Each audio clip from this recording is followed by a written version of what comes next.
Bienvenue, chers téléspectateurs, à cette deuxième partie de notre émission. Et nous espérons que vous avez été bénis lors de la première partie et vous allez l'être tout autant pour cette deuxième partie. Que le Seigneur vous bénisse abondamment, surtout soyons affranchis par la vérité. Pourquoi nous sommes si peu soucieux pour notre éternité, pour notre âme devant Dieu? Tout à fait, Aurel.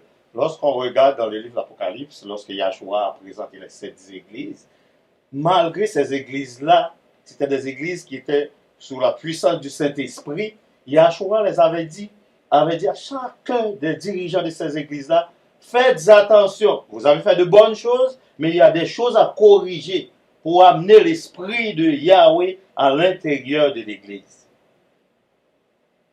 Mais aujourd'hui, qui se présente devant ces marabouts, qui se présente devant les francs-maçons, des gens qui se disent docteurs, pour leur dire, faites attention, ces églises-là n'ont pas le Saint-Esprit de Yahweh.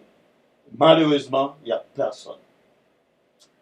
Moi, les chers auditeurs qui nous écoutent se posent aussi la question, qu'est-ce que je dois faire dans ce monde où vraiment Satan a le monde entre ses mains. Il contrôle. Mais maintenant, moi, en tant que chrétien ou bien en tant qu'homme de Dieu qui veut m'épanouir, qui veut avoir la vérité, qu'est-ce que je dois faire?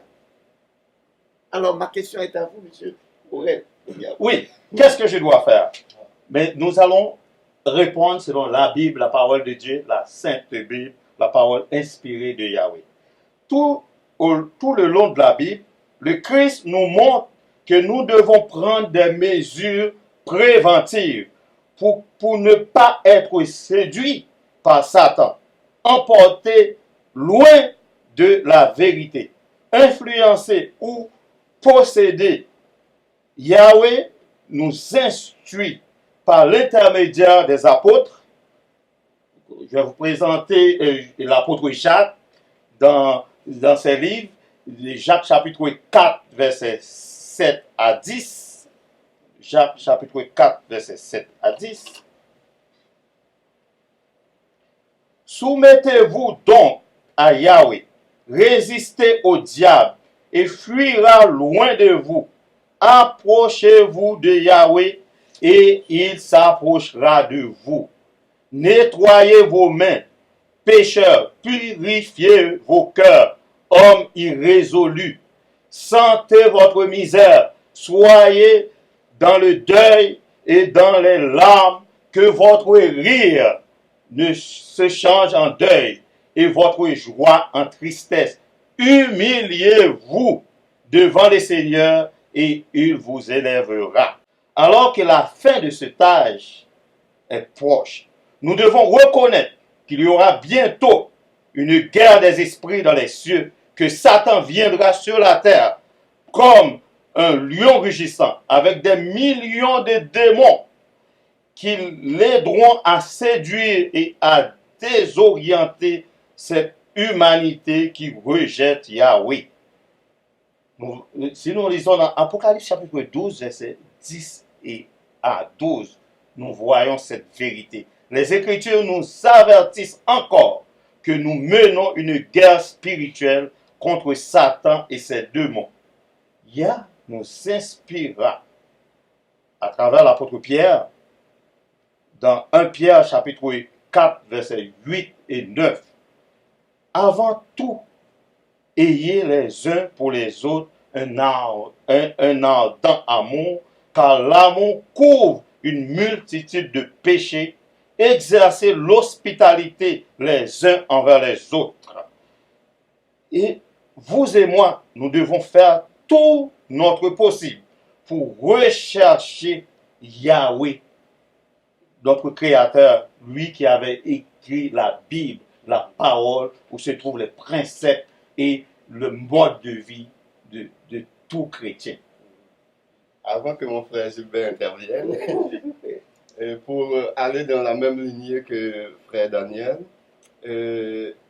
Yeshua a livré un combat dans 3 sphères différentes, dans 2 dimensions différentes contre Satan.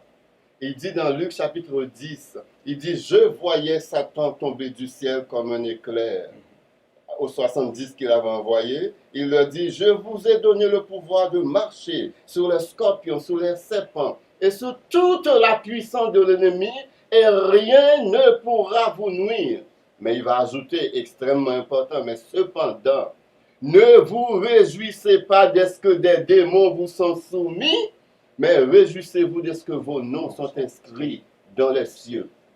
Ça rentre en parallèle avec le passage que nous avions lu lorsque il parle de vraiment cette puissance qui s'accapare du monde, vraiment, cette puissance de l'Apocalypse chapitre 2 que nous avions lu. On a vu cette église qui était puissante, cette église qui était axée sur la parole, cette église qui souffrait pour le nom de Christ, mais qui ne servait à rien pour cette église si l'église ne retrouvait pas son premier amour.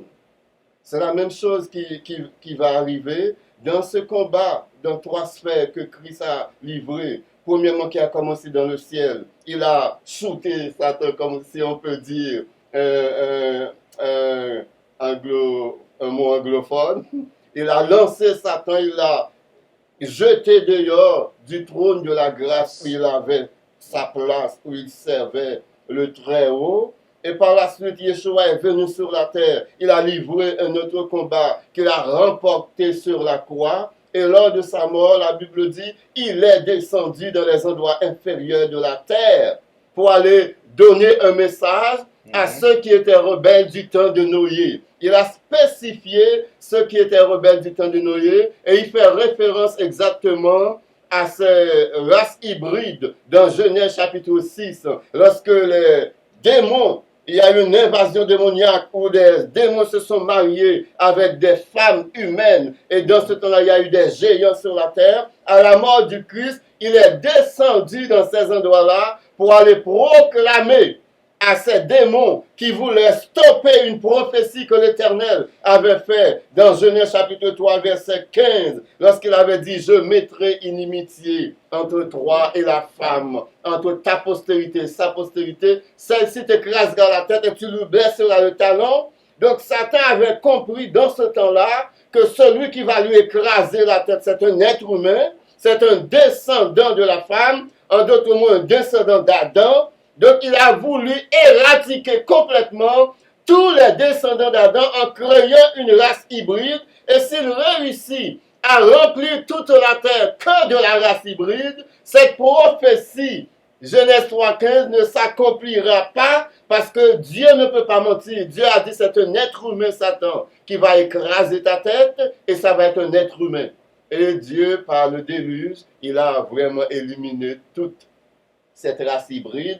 Bien sûr, il y a eu d'autres invasions démoniaques et il y aura d'autres invasions démoniaques aussi dans le futur.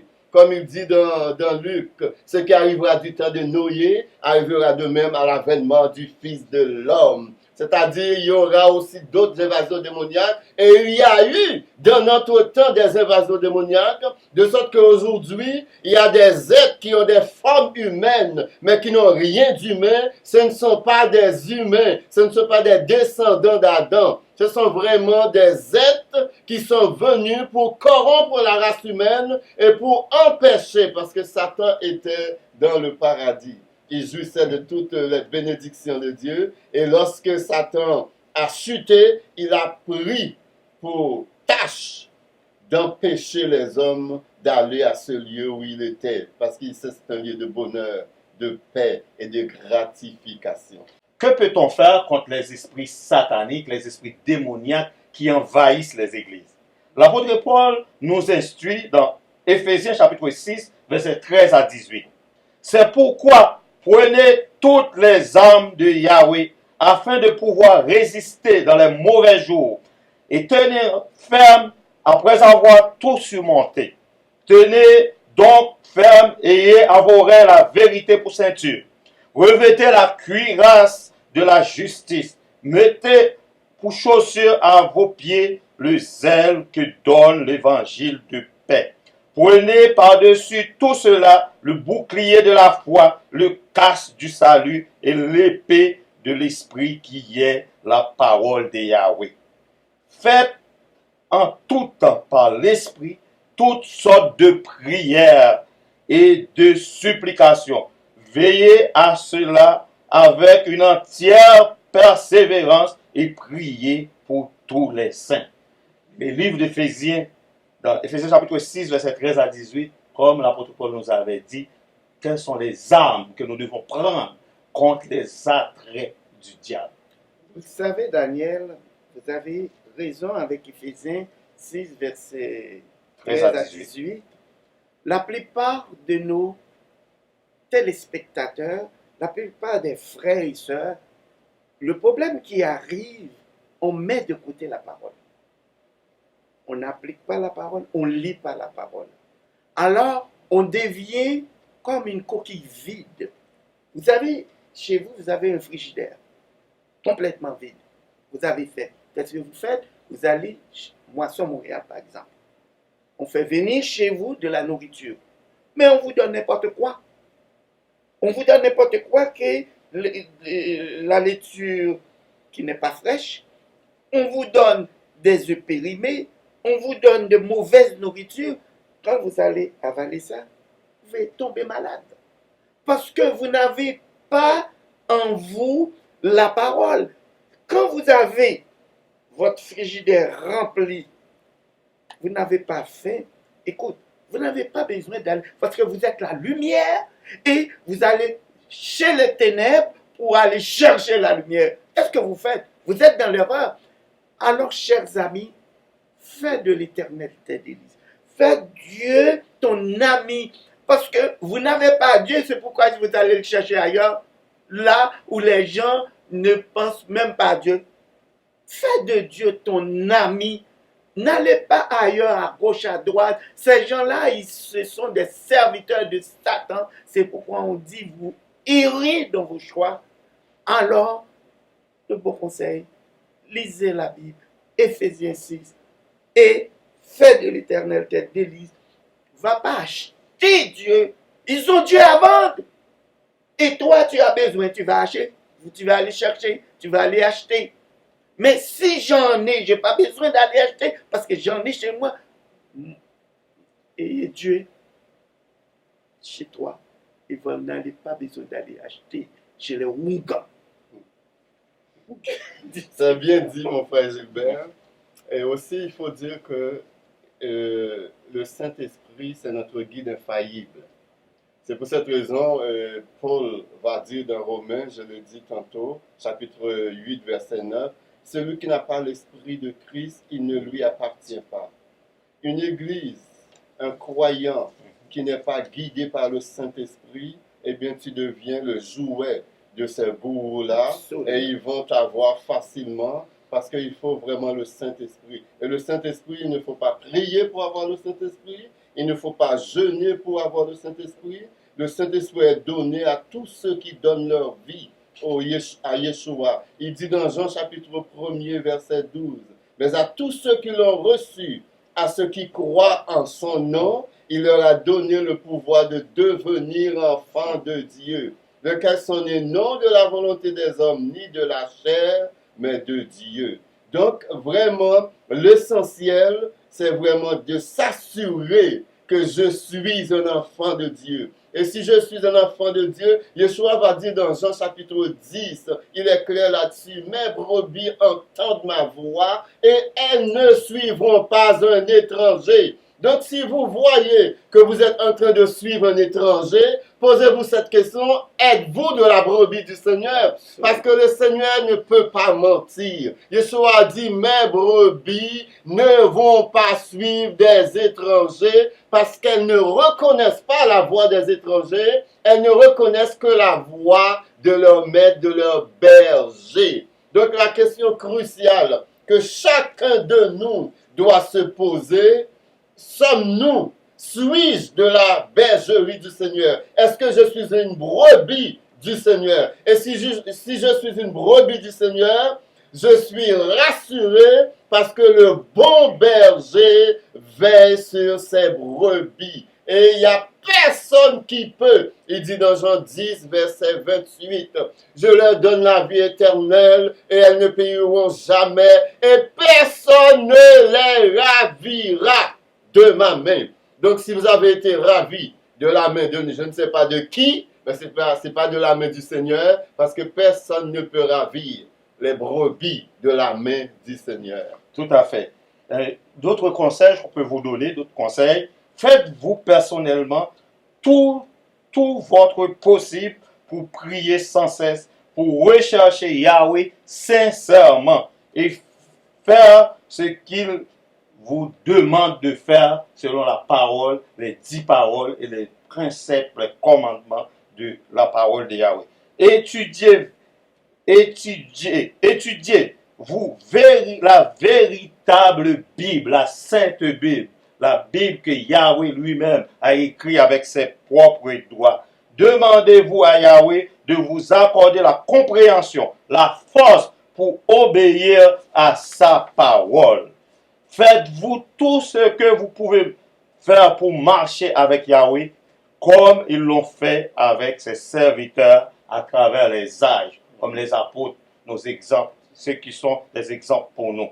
Nous devons aussi nous poser ces questions vitales et y répondre honnêtement. Satan possède véritablement un royaume. Yahweh a permis à son adversaire d'être le Dieu de ce siècle, le Dieu de cette génération, le Dieu de cette terre et le Dieu de ce monde pendant des milliers d'années. Mais bientôt, le règne de Yahshua va venir établir son royaume sur la terre et va prendre le contrôle du monde et Satan va être mis de côté. Avant que mon frère intervienne encore, parce que frère Daniel me donne des ailes. Vous savez, le fondement principal de la vie chrétienne, c'est l'amour. C'est le fondement inébranlable de la vie chrétienne, l'amour. Quand on va demander à Yeshua de résumer toute la loi et les prophètes, qu'est-ce qu'il va dire? Tu aimeras le Seigneur de tout ton cœur, de toute ta force, de toute ta pensée. Et après ça, il va dire, tu aimeras ton prochain comme toi-même. On a vu l'église d'Éphèse, une église pratiquante, une église vivante, une église qui s'attache à la parole, mais qui n'avait pas d'amour. Et le Seigneur l'avertit qu'il va enlever sa présence de cette église.